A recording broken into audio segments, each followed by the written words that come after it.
My sister said I didn't deserve my bonus since I had no kids, then demanded I fund her life, so I walked away, and what I revealed left them speechless. I'm 32, male, and work as a project manager at a tech firm in Seattle. I've been climbing the corporate ladder since I was 24, starting as a junior coordinator and working my way up.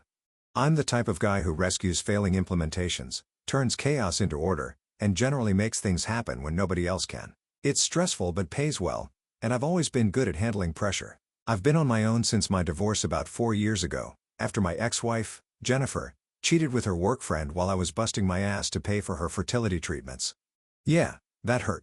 We'd been trying for kids for 3 years, appointments, tests, injections, the whole nightmare, all while I was building my career to give us the future we wanted.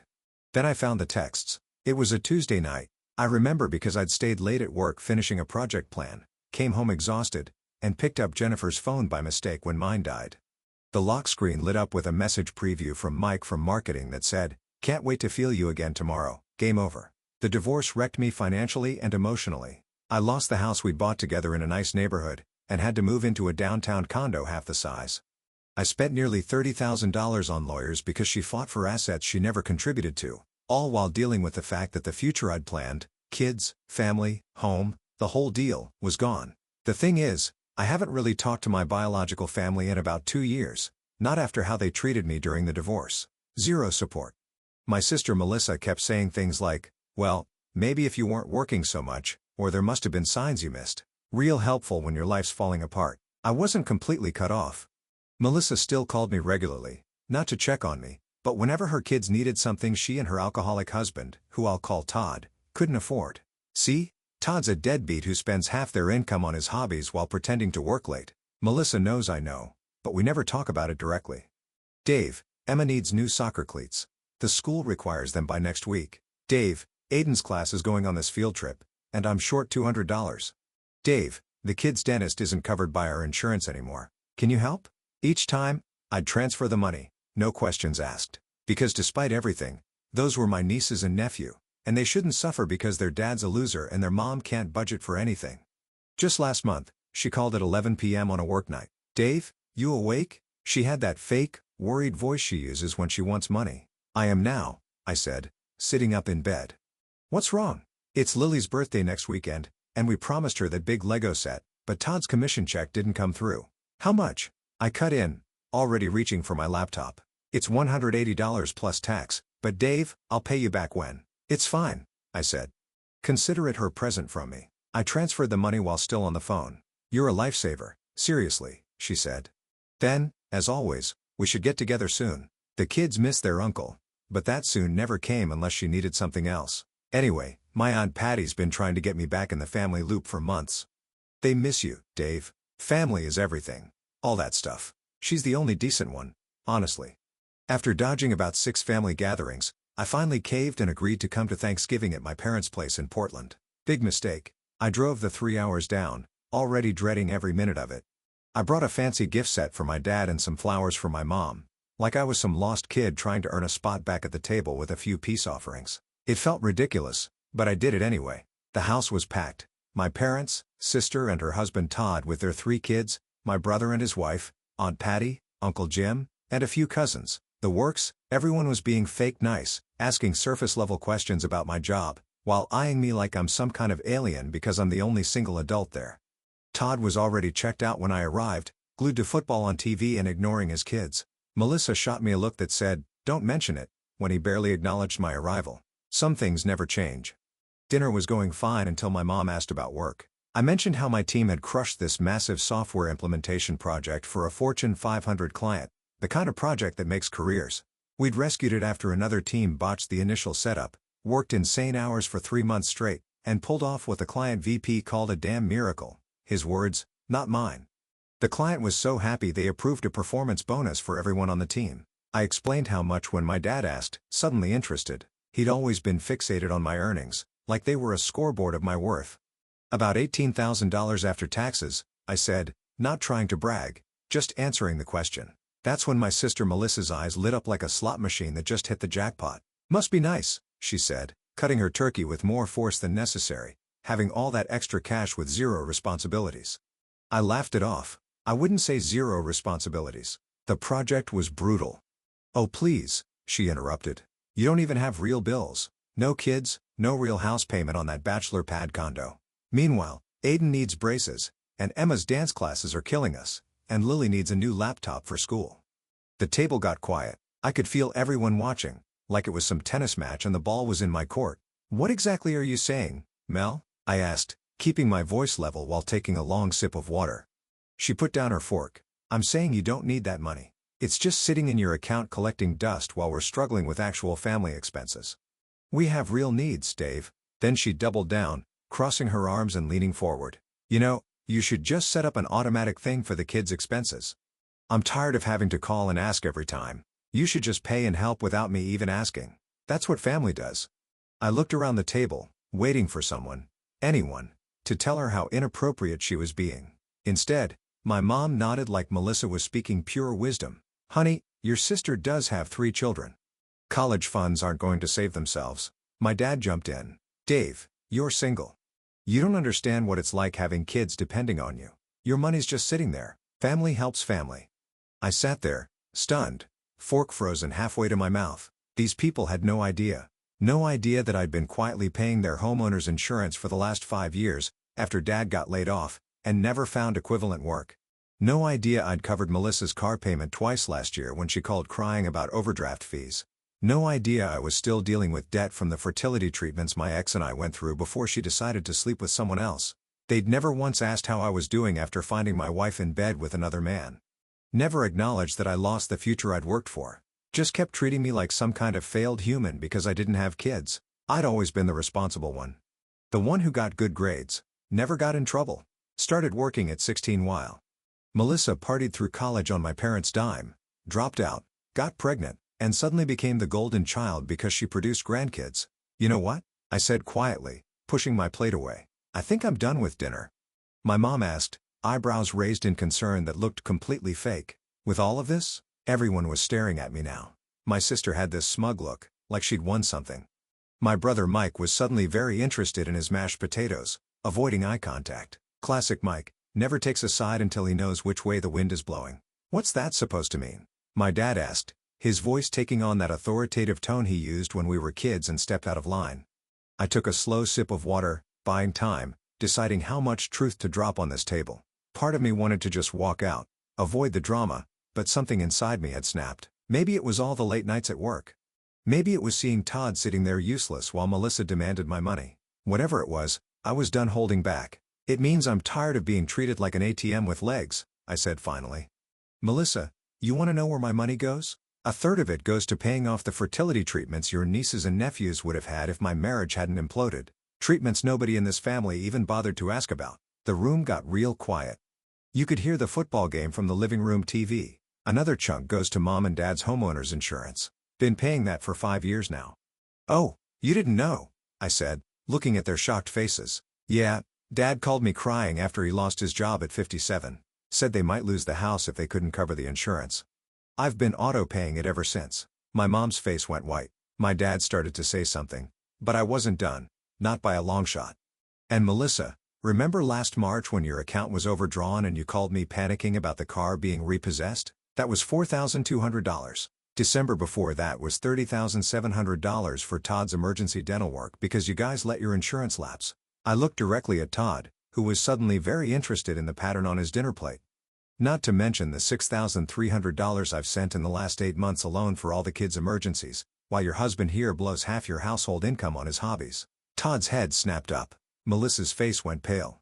Oh yeah, I know all about it. I'm not stupid, but I paid anyway because those kids deserve better than what they're getting. Melissa's husband, Todd, looked like he might get up and leave. Apparently, she told him her parents helped with most of that stuff. His face was a mix of embarrassment and anger, not at me, but at the fact that his failures were being aired publicly. None of you ever asked how I was doing when Jennifer left. None of you checked if I was okay when I had to sell the house we bought for our future family. You just kept calling when you needed money, using the fact that I don't have kids as some kind of moral high ground to make me feel guilty. Aunt Patty put her hand on my arm. Dave, honey, we didn't know. That's the point, I said. None of you bothered to know. You just saw me as the lonely single guy with cash to spare. And now Melissa wants me to set up automatic payments so she doesn't even have to pretend to care when she needs money. That's rich. My brother finally spoke up. Come on, Dave. I'm sure she didn't mean. Don't. I cut him off. Just don't. You've never had my back, so don't pretend to start now. I stood up from the table, the legs of my chair scraping loudly on the hardwood floor. So yes, Melissa, I do have a bonus coming. And no, you're not getting a penny of it. Neither is anyone else at this table. Dave, you're overreacting, my mom started, using her let's all calm down voice that never worked even when we were kids. Am I? Tell me one time in the last 4 years that any of you called me for something other than money or tech support. One time. No one said anything. The silence was deafening. Exactly, I said, grabbing my jacket from the back of the chair. Thanks for dinner. I won't be back. Melissa stood up, knocking over her wine glass. So that's it? You're just going to walk out on Thanksgiving? What about the kids? They were looking forward to seeing their uncle.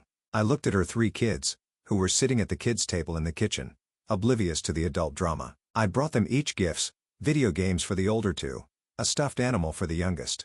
Good stuff, not cheap crap. The gifts are in my car. I'll leave them on the porch on my way out. And with that, I walked out, ignoring my mom's tearful pleas and my dad's angry. Don't you walk away from this table, young man. But I wasn't a young man anymore. I was 32, successful, and finally done being everyone's backup plan. I didn't sleep that night, just drove back to Seattle in a daze, this weird calm settling over me, like when you finally admit something's dead and you can stop pretending. I cranked heavy metal the whole drive home, old school Metallica, the kind of angry thrashing sound that matched the storm in my head. By the time I pulled into my building's garage at 1 a.m., I'd gone from shocked, to pissed, to ice-cold determined. Back at my condo, I fired up my laptop and started methodically cutting them off. First, I called my bank's 24-hour line and moved my money to new accounts at a different institution. Then I logged into all my bill pay services, Portland Gas and Electric, $247 monthly to my parents' house, canceled. Verizon Family Plan with 6 lines, $412 monthly, canceled. Homeowners Insurance, $189 monthly, canceled. Auto transfer to my sister's account on the 15th of each month, $300, canceled. I'd been spending over $1,100 a month on these people for years, money they took for granted while treating me like I was selfish for having it. Next, I pulled up the document folder where I kept all the loan records. I'm a project manager. I document everything, even when it's family. My sister had borrowed over $42,000 in the last 3 years, my parents almost $30,000, none of it ever repaid. I printed everything, including the terms they'd agreed to each time, payable upon request. Then I drafted a simple legal letter, with my attorney's help, stating that while I was forgiving the existing debts, all financial support was hereby terminated. I took a picture of my new motorcycle key. I'd been saving up for a Ducati Monster for years, but kept putting it off because someone in the family always needed money first. Time to live for me, I texted myself, setting a reminder to visit the dealership next week. My phone blew up the next morning.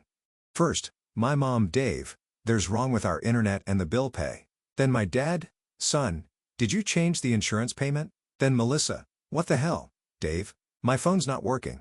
I didn't answer any of them, just kept working, had lunch with my team, went to the gym after work like normal, hit the weights hard, pushing myself until my muscles screamed, letting the physical pain drown out the noise in my head. That night, the voicemail started, mom crying, dad threatening, Melissa alternating between rage and begging. I listened to each one once, then deleted them. No response. 3 days later, Melissa showed up at my condo, pounding on the door like she was trying to break it down. I know you're in there. Open the freaking door. I opened it calmly. She looked terrible, hair messy, eyes red, wearing the same Oregon Ducks hoodie she'd had since college. How could you do this? She screamed, pushing past me into the living room.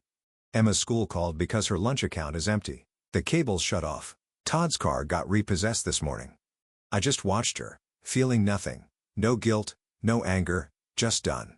I'd expected to feel something, satisfaction maybe, or at least righteous anger, but there was just this cold emptiness where my family obligations used to be. That must be difficult, I said, crossing my arms and leaning against the wall. Difficult? It's impossible. We can't pay all these bills. You know that? No, I don't know that. You and Todd make over $140,000 combined. Your house payment is reasonable. You have new cars, take vacations.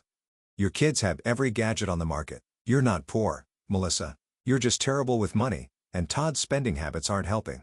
Don't you dare bring that up, she hissed. You have no idea what I'm dealing with. I've been paying for what you're dealing with for years, I replied. And at Thanksgiving, You had the nerve to demand I set up automatic payments so you wouldn't even have to pretend to be grateful anymore. She paced around my living room, glaring at the new 65-inch OLED TV I'd bought myself after the project wrapped. So this is how you spend your money? On toys for yourself while your family struggles? Yes, Melissa. On myself. Novel concept, I know. She started crying then. That manipulative crying she'd done since we were kids. The kind that always got her out of trouble. The kids need new clothes for school. Mom and Dad are panicking about the insurance. Please, Dave, we're family. I walked to my office, retrieved an envelope, and handed it to her. What's this? Your independence package, I said. Congratulations. She opened it, finding the legal letter forgiving her debts and formally ending financial support, along with printouts of every transfer, every payment, every loan with her signature. You can't do this, she whispered, flipping through the pages. I already have. Now get out of my home. We're your family. No, I said, holding the door open. You're people who share my DNA who see me as nothing but a wallet. There's a difference. She stood there for a moment, clutching the papers, her face a mix of disbelief and panic. Then she stormed out, slamming the door so hard the pictures on my wall rattled. I locked the deadbolt, walked to the kitchen, and poured myself 2 fingers of scotch. For the first time in years, I felt like I could breathe. After Melissa left, I knew they wouldn't give up easily, so I went nuclear. I changed my number, email, and social media. But unlike what they might have expected, I didn't run. This was my city, my life. I wasn't going anywhere. Instead, I upgraded my building security, changed the locks, installed cameras, and told the front desk not to allow any family members up. Then I blocked them all. Parents, Melissa, extended family who might leak info, everyone except Aunt Patty. I also took a week off work, not to hide, but to reset. I bought that Ducati Monster I'd been eyeing, matte black, 937cc engine, the kind of bike that turns heads and scares soccer moms. Dropped $16,000 cash, no financing. The dealer's eyes nearly popped out of his head when I paid in full. The first ride on that beast was almost spiritual. I cut through mountain roads outside Seattle, leaning into curves, the engine growling beneath me. Nothing but me, the machine, and the road. No family drama, no expectations, no guilt, just power and freedom. I rode until sunset, stopped at a viewpoint overlooking the city, and watched the lights come on as darkness fell. For the first time in forever, I felt like I was living my own life. At work, I channeled all that anger into productivity, got laser-focused, started coming in earlier, leaving later, pouring myself into projects instead of family drama. My boss noticed. Whatever's lit a fire under you, keep it burning, he said after I salvaged another failing project 3 weeks ahead of schedule. 3 months after cutting contact, I got promoted to senior program manager with a 30% salary bump. I bought myself a limited edition mechanical watch, sleek, timeless, and built to last, just for me, not to impress anyone, not to share it with people who only saw me as a wallet, just a reminder that I earned this, every second of it. With all the money I wasn't spending on my family's problems, I renovated my condo, new kitchen with black granite countertops and high-end appliances, Brazilian hardwood floors, custom office setup with dual ultra-wide monitors, and the kind of ergonomic chair that costs more than some people's monthly rent. I bought a Peloton, not because I needed it, but because I could. I started investing seriously, building wealth instead of distributing it. Without their constant needs and demands, I had time for me. I joined a kickboxing gym, not the fancy boutique kind, but a gritty place with real fighters and heavy bags that smelled like sweat and leather.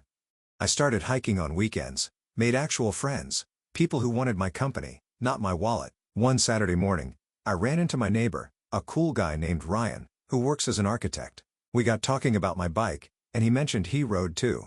Next thing I know, we're planning weekend rides, hitting up mountain roads with a group of other riders, just guys being guys, no complications. It was like I'd been carrying around this massive weight for years and suddenly dropped it. The relief was incredible. For the first time since my divorce, maybe longer, I felt light, free. Aunt Patty kept me updated. My parents had to downsize to an apartment when they couldn't cover their bills.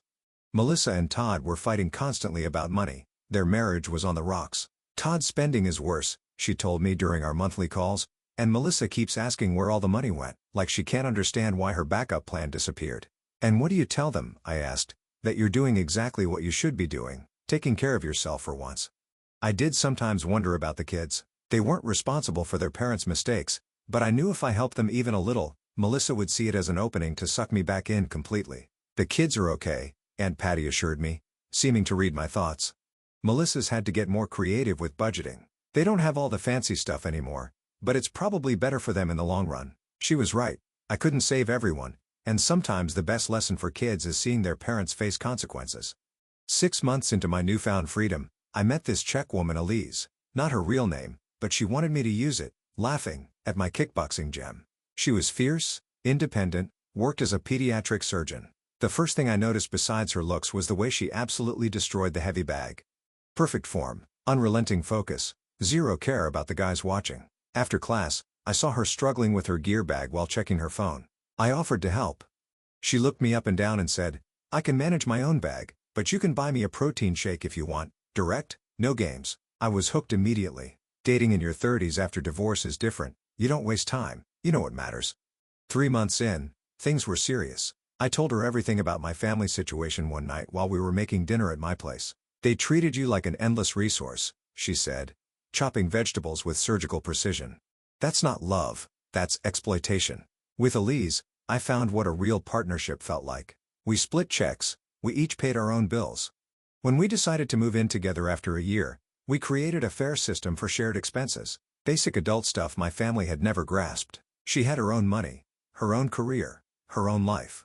She didn't need me to rescue her or fund her lifestyle. She wanted me for me. It was revolutionary. Our life together fell into an easy rhythm. Morning workouts before work, weekend motorcycle rides when weather permitted. She rode a Triumph Street Triple, handled it like a pro. Quiet nights with good food and better conversation. Life was good, peaceful. Then Aunt Patty called with news. "Your sister found your Instagram.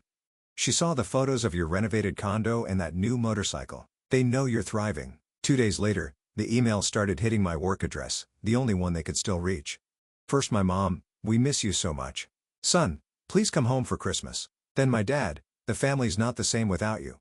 Finally, Melissa, "The kids ask about Uncle Dave all the time." I didn't respond to any of them. Their sudden interest in my existence conveniently coincided with discovering I was doing well financially. The final straw came when they showed up at my workplace unannounced. I was in a meeting when my assistant messaged, "Your parents and sister are in the lobby. Should I send them up?" "Absolutely not," I replied. "Tell them I'm unavailable." I left through the back entrance that day, called security to have them removed when they refused to leave. It hardened my heart even further. That night, Elise held me as I processed the invasion. "They're desperate," she said. "They lost their safety net and can't accept it. I just want them to leave me alone," I said.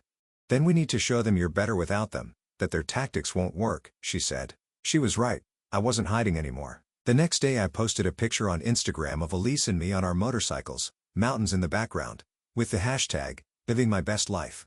It was petty, maybe, but satisfying. Let them see what they'd lost. Recently, Elise and I got engaged, no big production, just a private moment on a cliff overlooking the Pacific during a weekend getaway. We bought a house in a nice neighborhood with a yard and a home office, modern design, clean lines, huge windows overlooking a ravine. At actual savings, actual security, actual peace. Then Easter happened.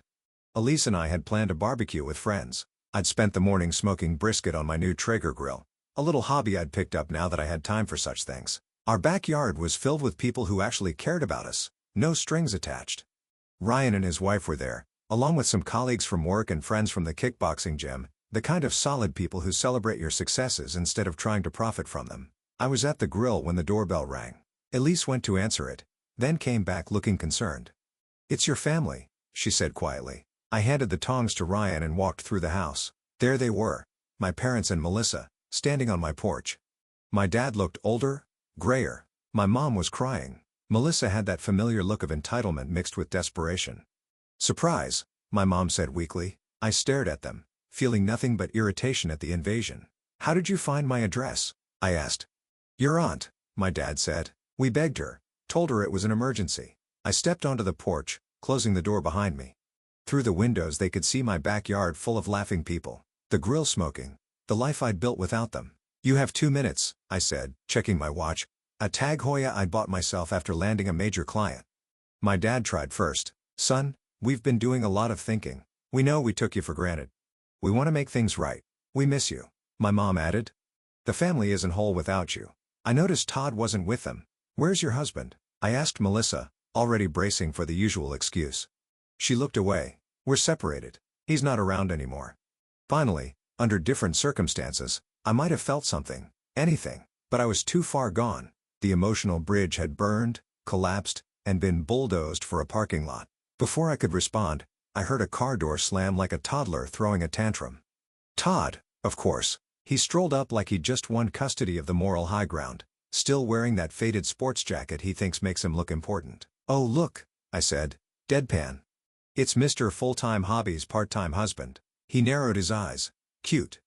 Real cute, Dave. You think you're something special now, just leaving your family to fend for themselves?" I laughed once. I was genuinely enjoying the show. "You say fend for themselves like Melissa didn't spend the last decade calling me every time your paycheck went missing or your passion projects went over budget. Remind me, how'd that drone racing league investment turn out?" He puffed up, arms crossed, leaning into his indignation like it made him taller. "You abandoned us. Melissa's drowning. The kids are." I cut him off with a raised hand. "Stop. Just stop. You're not about to paint yourself as the victim here, Todd. You're the background noise in Melissa's crisis calls. The guy who thought providing meant sharing your Netflix login." He opened his mouth. I didn't let him get the chance. "You know what your legacy is, Todd? You spent 10 years teaching your kids that being loud is the same as being right. Congrats. Let's see how that works out when the lights get shut off and the car disappears from the driveway." He flinched, just slightly, then glared like he wanted to say something clever. But you could see the internal buffering going on. "Look," I added, voice flat, "I've got records, spreadsheets, timestamp transfers, every help us just this once email. $6,300 in 8 months for things you should have handled. That dental emergency you claimed was covered? That was me. Aiden's laptop? Me. Todd's accidental overdraft? Yeah, also me." He didn't move, didn't breathe, just stared, trying to figure out how to recover from being publicly dismantled without shouting. "You were never a husband, Todd, just a professional excuse generator with a part-time attitude. And now you're here because you thought I'd cave again. Sorry, man, budget cuts." I turned back to Melissa, who looked like she wanted to disappear into the porch tiles. "And you?" I asked, keeping my tone neutral. "What's your emergency this time?" She shifted uncomfortably. "Look, I know I messed up, but we're blood. You can't just throw that away. The kids miss you. They don't understand why Uncle Dave disappeared." I leaned against the porch railing, arms crossed. "They didn't look like a family. They looked like a failed startup begging a former investor for another round of funding. You know what's interesting?" I said slowly. "In the 2 years before I cut contact, not one of you called to ask how I was doing. Not once. But now that I've got a life, a partner, and a front yard you can't walk into without checking in at the gate, now I'm suddenly family again? Now that Todd's out of the picture and the finances are circling the drain, I'm worth tracking down? That's not fair." My dad jumped in. "No," I said. "It wasn't fair. It wasn't fair when Melissa blew up at Thanksgiving demanding direct deposits like I'm a trust fund with a heartbeat. It wasn't fair when you both ignored me through my divorce and then acted confused when I stopped picking up. You never wanted me. You wanted my account balance." Through the window, I caught Elisa's eye. She gave me that silent need back up. "Look." I gave her a tiny shake of the head. "I had it handled. I'm happy now," I said and meant it. "I've got a career I built myself, a woman who loves me for more than what I can offer, and friends who don't view my presence as a payment plan." My mom's tears were already flowing. "Please, don't do this. We can fix it."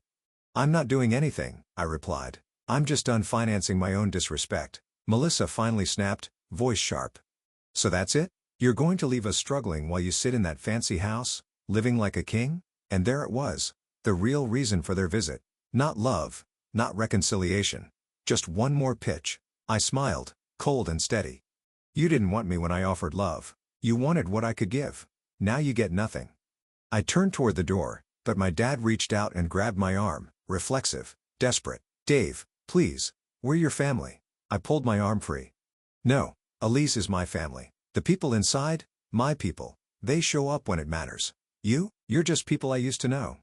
I walked back inside and locked the door behind me. Through the glass, I watched them stand there, silent, awkward, out of moves. They looked pissed, not hurt, pissed because their access had been revoked. Elise met me in the hallway. "You okay?" I wrapped my arms around her and smiled. "Never better." I went back to the grill, grabbed the tongs and got back to cooking. My people were laughing in the backyard, real people. The kind who didn't see me as a withdrawal option. Through the window, I watched my so-called family finally slink off the porch and walk to their car. They looked back, like they were expecting me to cave at the last second. I didn't. As they drove off, I felt nothing but relief. That was the last performance. Curtain down. That Easter Sunday, while they were probably sitting around a table lamenting the selfish son and the cold brother, I was surrounded by laughter, smoked brisket, and actual respect. The people around me didn't need my money, just my time, my jokes, my presence. Later that night, while Elise and I cleaned up, she asked, "Any regrets?" I thought for a second, then shook my head. Not one. Some people think blood makes you family. I learned it doesn't. Behavior does.